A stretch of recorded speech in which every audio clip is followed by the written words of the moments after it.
2020, we received complaint from Mr. Jinesh Kumar informing that they have kept an underlying gas pipe near the MES college of worth rupees 7,50,000 and some unknown accused person committed that type of sweet pipes.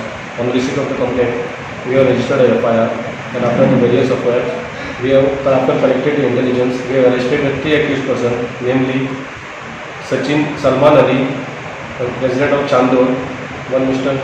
Shivraj Yadav, resident of UP, and Mr. Ubaid Tabib. All three accused persons, along with one more accused, they have committed the crime and they have sold the stolen pipes to Mr. Abdul Qadri. We have arrested the receiver also. Apart from this, we also attached the two rickshaws which were used for transportation of the stolen pipes and one crushing machine of both of these three legs which was used for the crushing of these pipes, and we have attached the 30 kg of crushed plastic.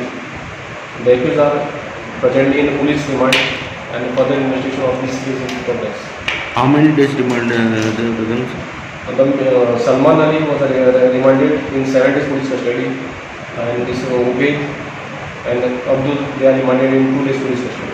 Do you think that they are involved in other crimes? During interrogation, they have already admitted that they have committed in the Walpur Division, in jurisdiction of Walpur Police Station.